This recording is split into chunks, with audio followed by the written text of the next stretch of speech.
Hello नमस्कार दोस्तों। तो कैसे हैं आप सभी। मैं उम्मीद करता हूं कि आप सब अच्छे होंगे। तो जैसा कि हमने कल की क्लास में यानी कि इससे जो पहली वाली क्लास में हम लोगों ने क्या देखा था, हम लोगों ने देखा था कि मौर्यों के समय जो कृषि थी, उनका प्रशासन था, ये कैसा था। मौर्य वंश की स्थापना किसने की? तो मौर्य वंश की स्थापना किसने की थी? आपके चंद्रगुप्त मौर्य ने की थी। मौर्य में उसके बाद आया उसका पुत्र और उसके बाद उसका पुत्र यानी कि अशोक। अशोक के शिलालेखों के बारे में हमने पढ़ा कि कौन कौन से उसके शिलालेख हुए और उसने कितने बौद्ध स्तूपों का निर्माण करवाया, यानी कि 84,000 बौद्ध स्तूपों का निर्माण कराया। तो यानी कि ये सारी चीजें हम लोग कल की क्लास में देख चुके थे। तो आइए शुरू करते हैं आज की नई कहानी नए जोश और नए उमंग के साथ। तो आज हम लोग जो पढ़ेंगे वो मैंने आपको कल भी बताया था। आज हम लोग मौर्योत्तर युग के बारे में पढ़ेंगे। अब सबसे पहले आपको ये चीज समझनी चाहिए कि ये मौर्योत्तर युग क्या है। आपके मन में एक डाउट होगा कि ये मौर्योत्तर युग क्या है। तो मौर्य वंश और गुप्त वंश के बीच का जो समय था, जो बीच का टाइम पीरियड था, वो क्या कहलाया? वो मौर्योत्तर युग कहलाया। किसके किसके बीच का? मौर्यों के बीच का और गुप्तों के बीच का। गुप्त वंश की स्थापना श्रीगुप्त ने कराई थी, की थी। और जब हम गुप्त वंश के बारे में पढ़ेंगे तो डिटेल में ये सारी चीजें हम लोग समझेंगे। और इसका जो बीच का समय होगा यही कहलाता है मौर्योत्तर काल। क्या कहलाता है? मौर्योत्तर काल कहलाता है। तो आइए शुरू करते हैं आज की क्लास को एक नए ऊर्जा, एक नए जुनून और एक नए जोश के साथ कि हमें सफलता प्राप्त करनी है। अपनी माँ बाप की फिक्र को फक्र में बदलना है और उस फिक्र को फक्र में बदलने के लिए हमें कठिन मेहनत करनी है, क्योंकि सफलता का एक ही रास्ता है, मेहनत, कठिन मेहनत, हार्ड वर्क। यानी कि ये सारी चीजें आप समझ गए होंगे। तो आइए शुरू करते हैं आज का टॉपिक। अब अगर उस समय में बात करूं तो जो भारत था ना वो कुछ ऐसा था। अच्छा, जैसा कि मैंने आपको बताया भी होगा कि उस समय यहाँ पर जो नदियां थी कौन कौन थी? झेलम, चिनाब, रावी, व्यास, सतलज। कौन कौन सी? झेलम, चिनाब, रावी, व्यास और सतलज। तो आइए मैं आपको बता देता हूँ। ये मान लीजिए हो गई झेलम, हो गई, ये हो गई आपकी चिनाब, ये हो गई आपकी रावी और ये हो गई व्यास और ये हो गई झेलम। यानी कि सतलज नीचे वाली आपकी हो जाएगी। कौन कौन सी हो जाएगी? पहली वाली की झेलम, दूसरी चिनाब, तीसरी रावी, चौथी व्यास और अंत में सतलज। अब अगर आप उस समय देखेंगे तो भारत में जो सबसे महत्वपूर्ण शक्ति थी वो कौन सी थी? वो थी मगध। और मगध में शासन किसका था इस समय? मौर्यों का था। मौर्यों का ही था ना। किसका शासन था उस समय मगध में? मौर्यों का। अब अगर आप बात करेंगे तो मौर्यों का जो अंतिम शासक कौन था? वृहद्रथ था। और वृहद्रथ की हत्या किसने की थी? जो इसका सेनापति था पुष्यमित्र शुंग। किसने? पुष्यमित्र शुंग। और इसी ने यहाँ पर ब्राह्मण वंश या शुंग वंश की स्थापना की और यहीं से मौर्योत्तर युग आपका शुरू हो जाता है। यानी कि जो मौर्योत्तर युग की शुरुआत है वो वृहद्रथ की हत्या और मौर्य वंश की समाप्ति के साथ स्टार्ट। अगर आप जरूर से देखेंगे तो यहाँ पर अगर विदेशी आक्रमणकारियों की बात करूं तो जो सिकंदर था वो कब आया था? सिकंदर आया आपके नंद वंश के समय।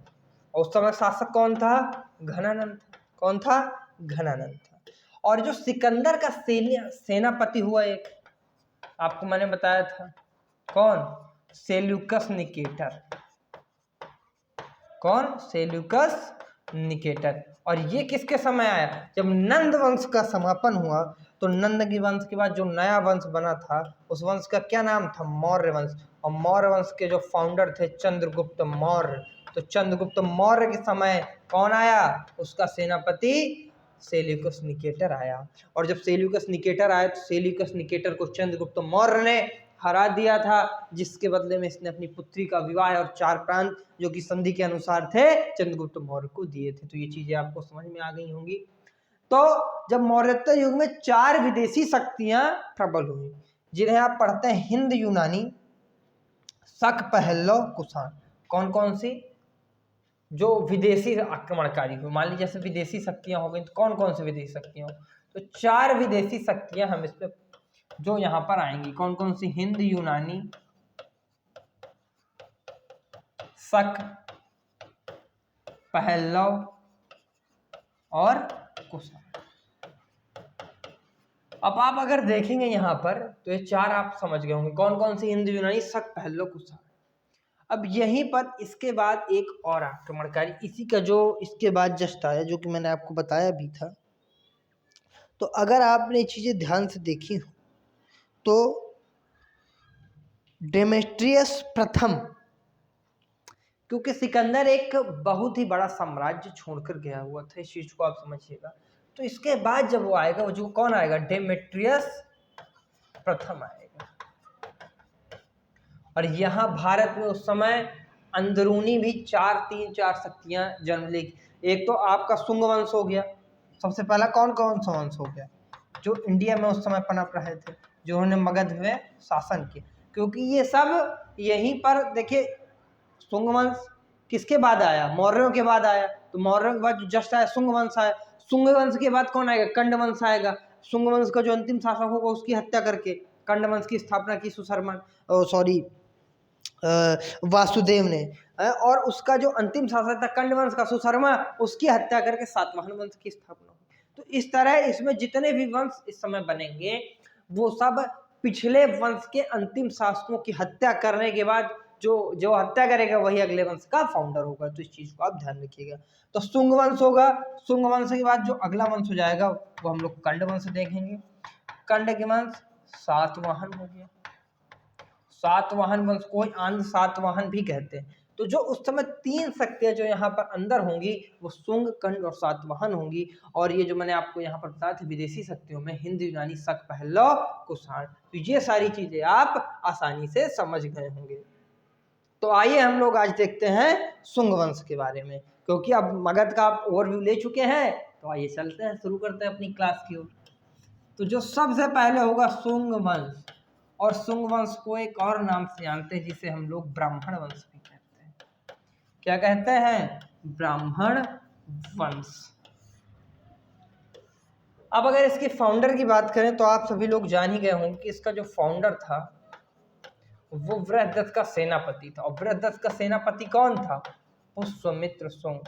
और पुष्यमित्र शुंग ने बृहदत्त की हत्या करके ब्राह्मण वंश की स्थापना की, क्योंकि बृहदत्त एक कमजोर शासक था। जैसा कि आप आजकल पाकिस्तान में देखते हैं, क्या होता है, वहाँ का जो आर्मी प्रमुख होता है उसके नेतृत्व में वहाँ की सरकार चलती है, यानी कि वहाँ के प्रधानमंत्री की उतनी कोई वैल्यू है नहीं। सेम कॉन्सेप्ट उस टाइम पर भी था कि जहाँ राजा कमजोर हुआ तो जो उसका सेनापति होता था वो उसको मार कर क्या करता था? शासन हथिया लेता था और खुद राजा बन जाता था। तो ये जो आपका पुष्यमित्र शुंग है, इसने जो अपनी राजधानी बनाई वो अपनी राजधानी किसे बनाई? विदिशा को। और विदिशा कहाँ पड़ता है? मध्य प्रदेश में। कहाँ? भोपाल के पास में। अगर आप लोग मध्य प्रदेश की राजधानी भोपाल है जानते ही होंगे, अगर आप लोग कहीं भोपाल गए होंगे तो वहीं आपको विदिशा भोपाल से पहले मिलता है झांसी से जाने में। अब अगर इसकी यहाँ बात की जाए, पुष्यमित्र के दरबार में एक पुरोहित भी रहते थे, और मैंने आपको ये चीज पढ़ाई भी थी, अगर आपने याद किया हो। उन पुरोहित का क्या नाम था? तो पतंजलि नाम था। मैं जब इनकी किताबें पढ़ाई थी आपको तब मैंने आपको बताया था कि पतंजलि जो थे पुष्यमित्र के क्या थे? पुरोहित थे। और इन्होंने 2 अश्वमेध यज्ञ करवाए। कितने? 2। तो यहीं से एग्जाम में क्वेश्चन बनता है कि पतंजलि किसके दरबार में पुरोहित थे? तो पतंजलि पुष्यमित्र शुंग के दरबार में पुरोहित थे। इनने कितने अश्वमेध यज्ञ करवाए? तो इनने 2 अश्वमेध यज्ञ करवाए। तो इस चीज को आप ध्यान रखिएगा। अगर यहीं पर बात की जाए तो पुष्यमित्र शुंग एक बड़ा ही प्रतापी शासक था। तो इसने उस समय एक इंडो ग्रीक शासक हुआ जिसने भारत पर आक्रमण किया था, जिसका नाम था मिनांडर। क्योंकि मैंने बताया था कि यहीं से अब विदेशी आक्रमणकारियों का भारत में आगमन शुरू होगा तेजी से। आते तब है कि सिकंदर आए नंदों के समय, फिर से उसका सेनापति सेल्यूकस निकाटर मौर्यों के समय, तो इनके समय इंडो ग्रीक कौन आया? मिनांडर। और मिनांडर को किसने हराया? तो मिनांडर को हरा दिया किसने? आपके पुष्यमित्र शुंग ने। और यही एक इसकी बड़ी विजय भी मानी जाती है यहाँ पर। पुष्यमित्र शुंग के बाद जो इसका अगला शासन होगा शुंग वंश का, वो इसका अगला जो वारिस होगा वो होगा अग्निमित्र। और अगर अग्निमित्र की बात की जाए तो अग्निमित्र की एक प्रेम कथा है मालव देश की राजकुमारी मालविका के साथ। किसके साथ? मालव देश की राजकुमारी मालविका के साथ। तो इसकी उस प्रेम कथा को जो आपके महाकवि कालिदास ने मालविग्नि मित्रम के नाम से उस क्या कहते हैं प्रेम कथा को वर्णन किया है। किस नाम से? मालविग्नि मित्रम। तो आइए हम लोग इसके पुत्र के बारे में देखते हैं। तो जो इसका अब इसके बाद जो इसका शासन होगा अब वो होगा अग्निमित्र का। तो इसके बाद जो इस वंश का अगला शासक होगा वो होगा अग्निमित्र। अग्निमित्र के बारे में आपको सिर्फ इसकी वो जो लव स्टोरी है किसके साथ? मालव देश की राजकुमारी के साथ, वही आपको सिर्फ पढ़ना, और कुछ इसमें इम्पोर्टेंट नहीं है। तो मालव देश की राजकुमारी मालविका, तो जो इनका प्रेम प्रसंग होगा, क्या नाम होगा उसका? प्रेम प्रसंग। तो उस पर एक पुस्तक लिख दी कालिदास जी ने। किसने? कालिदास जी ने। उस पुस्तक का नाम मालविग्नि मित्रम। और ये कई बार एग्जाम में पूछी भी गई है, तो इस पुस्तक को आप इम्पोर्टेंट लगा के नोट करिएगा कि अग्निमित्र की प्रेम कथा, यानी कि उनकी जिसमें उनकी और राजकुमारी मालविका का प्रेम का वर्णन है, उस बुक का नाम क्या है? तो मालविग्नि मित्रम नाम है। उस बुक के रचयिता यानी कि उस पुस्तक के रचयिता जो आपके हो जाएंगे वो हो जाएंगे कालिदास जी। अगर यहीं पर मैं बात करूं तो ये जो आपके पुष्यमित्र शुंग था, इसने एक भरहुत का स्तूप भी बनवाया था। किसका? भरहुत का स्तूप भी बनवाया था। इस चीज को आप ध्यान रखिएगा। और एक फेमस स्तूप है जो अशोक ने बनवाया था, सांची का स्तूप। अगर आपने ध्यान दिया हो, कहेगा सांची का स्तूप। अगर आप झांसी से कभी भोपाल जाएंगे तो ट्रेन में बैठे बैठे आपको एक स्तूप दिखता है अपने बाईं साइड, जिसका निर्माण किसने करवाया था? अशोक ने करवाया था। और बड़ा ही फेमस स्तूप है। और इसका किस धर्म से संबंध है? तो अगर इसका किस धर्म के संबंध से बात की जाए तो इसका बौद्ध धर्म से संबंधित है। और वहां पर कई सालों बाद एक मेला भी लगता है। कहते हैं कि वहां पर महात्मा बुद्ध के कुछ अवशेष रखे हुए हैं सांची के स्तूप को। तो जो सांची का स्तूप था, इसका जो विध्वंस था, यानी कि इसको तोड़ दिया था। किसने? इसका विध्वंस कर दिया था।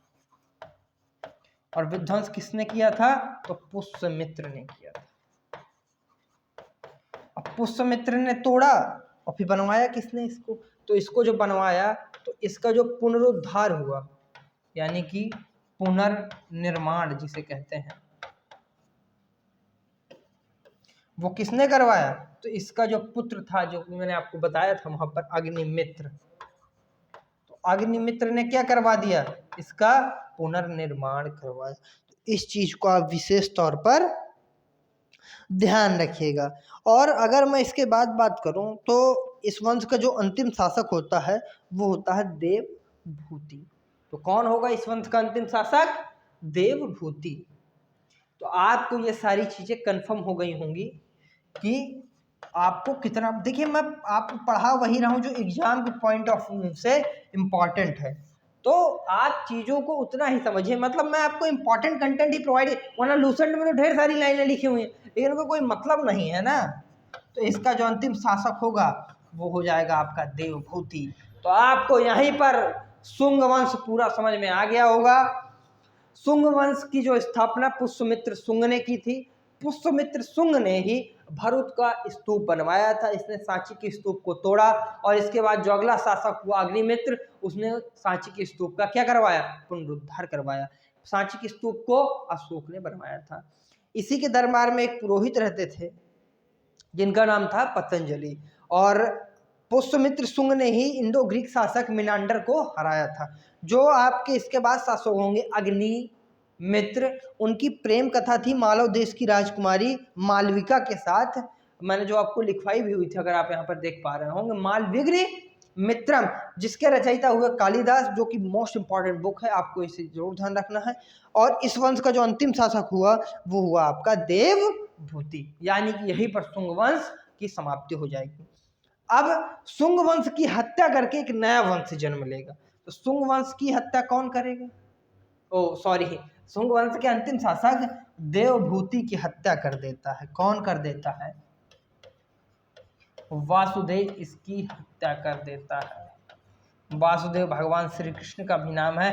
तो वासुदेव इसकी हत्या करके एक नया वंश का जन्म देता है, जिसका नाम होता है कंड वंश। और इस वंश में आपको सिर्फ दो चीजें ही याद रखनी है। एक तो इसका फाउंडर, जो कि आपका क्या हो जाएगा? वासुदेव हो जाएगा। और अगर फाउंडर के बाद बात करूं अंतिम शासक, तो सुशर्मा, बस। इसके अलावा इस वंश में आपको और कुछ नहीं पढ़ना।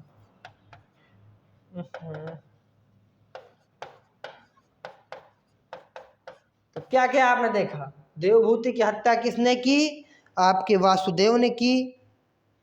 और अंतिम शासक इसका कौन हुआ? सुशर्मा हुआ। और जो सुशर्मा हुआ, इसकी हत्या करके अब अगला जो वंश बनेगा उस वंश का क्या नाम हो जाएगा? अब सुशर्मा की भी हत्या भैया होगी। मैंने आपको पहले भी कहा था कि इसकी हत्या करके, अब देखिए आपने देखा शुंग वंश की स्थापना कब हुई? मौर्य वंश के अंतिम शासक बृहदत्त की हत्या करके एक नया वंश बना शुंग वंश। हत्या किसने की थी? पुष्यमित्र शुंग। तो शुंग वंश का फाउंडर कौन हो गया? पुष्यमित्र शुंग हो गया। अब शुंग वंश का अंतिम शासक कौन हुआ? देवभूति। उसकी हत्या किसने की? वासुदेव ने की। और नया वंश बना कंड वंश। तो कंड वंश का फाउंडर आपका वासुदेव हुआ। इस वंश का अंतिम शासक सुशर्मा। और सुशर्मा की हत्या किसने की? सिमुक ने की। तो जो नया वंश होगा सातवाहन वंश, उसका फाउंडर जो हो जाएगा वो कौन हो जाएगा? आपका सिमुक हो जाएगा। और इसने जिस वंश का क्या नाम था? इस वंश को आंध्र सातवाहन वंश भी कहते हैं। आंध्र सातवाहन वंश या फिर सातवाहन वंश, दोनों ही कह सकते हैं। और ये एक मात्र सत्तात्मक इसमें जिसमें जो शासन था वो मम्मी के है। यानी कि आप देखेंगे इसमें पुत्रों के नाम दें, गौतमी पुत्र सातकर्णी, अगर आपने सुना, बड़ा प्रतापी शासक हुआ सातवाहन वंश का। तो लेकिन जो इसका सरकारी व्यवस्था थी, यानी कि जो राजकुल था, वो पितृतंत्रात्मक था, क्योंकि इसमें जो शासक होते थे वो पुत्र ही होते थे, पिता के बाद पुत्र। तो इस चीज को आप ध्यान रखिएगा। तो आंध्र सातवाहन का जो फाउंडर हो जाएगा वो हो जाएगा आपका सिमुक। तो इस चीज को आप विशेष तौर पर ध्यान रखिएगा। और सिमुक किसकी हत्या करके शासक बनता है? तो कंड वंश के अंतिम शासक सुशर्मा की हत्या करके। अब अगर बात की जाए तो इसने एक नई राजधानी बनाई। जैसे आपने पिछले पुष्यमित्र शुंग ने राजधानी विदिशा बनाई थी, तो इन्होंने भी एक नई राजधानी बनाई, जिसका नाम इन्होंने रखा प्रतिष्ठान। जैसे हम लोग कोई नया काम दुकान खोलते हैं तो उसे हम लोग प्रतिष्ठान कहते हैं, तो वही प्रतिष्ठान। तो इसकी जो कैपिटल थी उस समय, कैपिटल बड़ी इंपॉर्टेंट हो जाती है एग्जाम की दृष्टि से, तो वो हो जाएगी प्रतिष्ठान। और प्रतिष्ठान पड़ता कहाँ है? तो महाराष्ट्र में पड़ता है। महाराष्ट्र में गोदावरी नदी के तट पर। कौन सी नदी के तट पर? गोदावरी नदी के तट पर। तो इस चीज को आप ध्यान रखिएगा। गोदावरी नदी के तट पर प्रतिष्ठान पड़ता है, महाराष्ट्र में पड़ता है। और इसके पहले जो इसकी राजधानी थी वो होती अमरावती। इसके पहले जो पूर्व राजधानी थी वो क्या थी? अमरावती। तो इस चीज को भी याद रखिएगा, जो पूर्व कैपिटल थी वो की क्या हो जाएगी?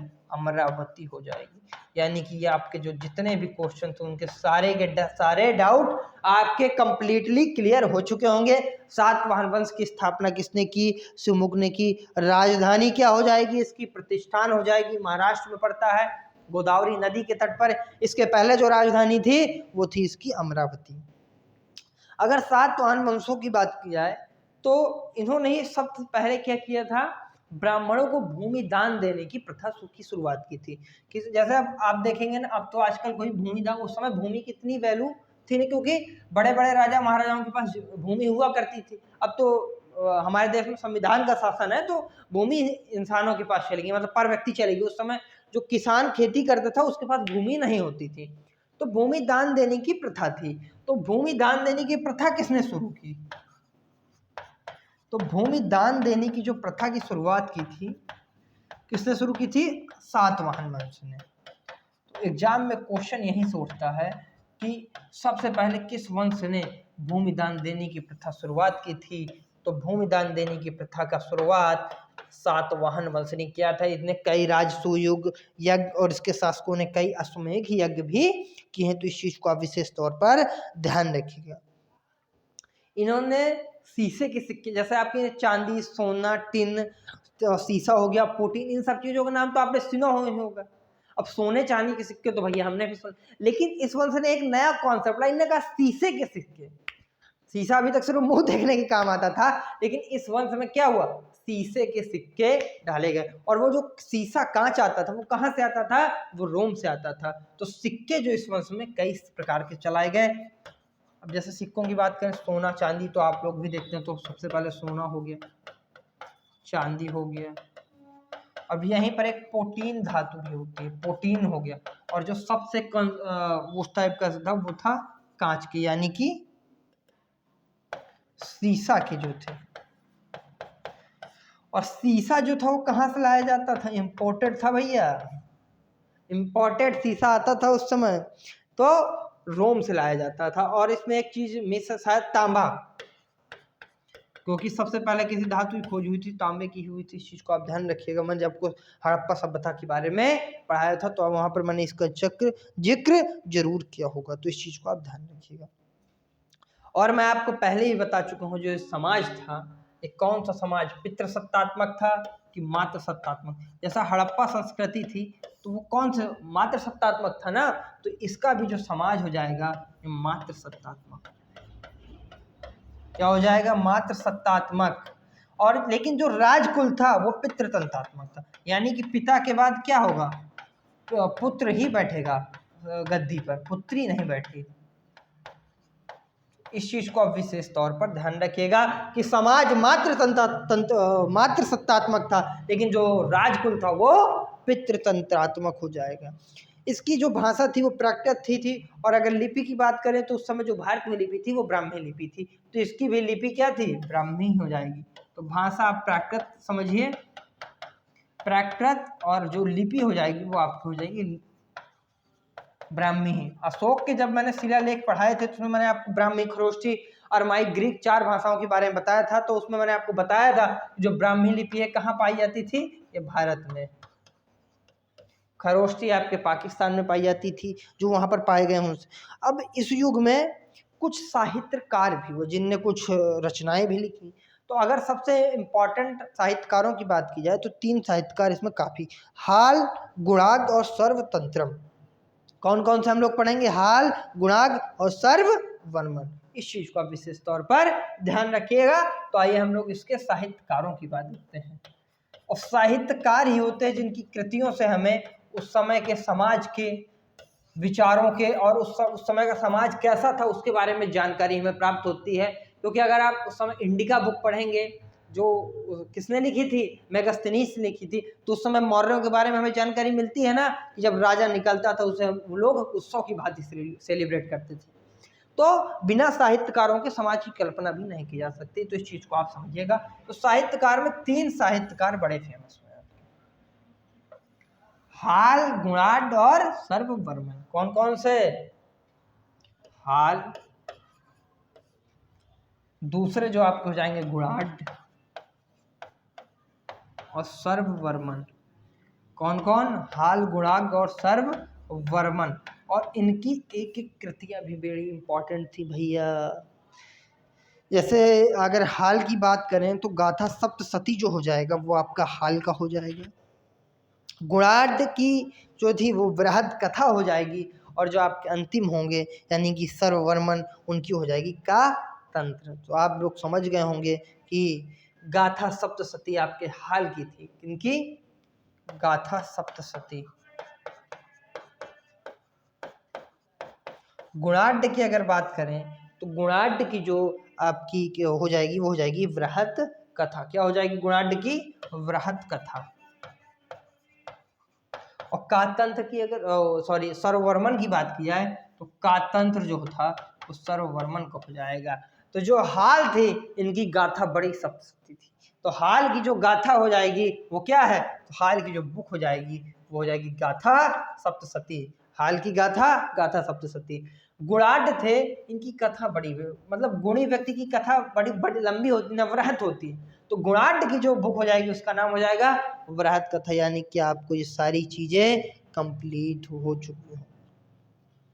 एक अगर देखिए हरवंश में जो सेनापति होता था और जो टुकड़ी का प्रधान होता था या फिर जो फाइनेंस मिनिस्टर आजकल होते हैं, इन सब का हरवंश में एक अलग अलग नाम होता। तो इसमें भी एक नाम की चीज जिक्र किया गया जिसका नाम है गौल्मिक।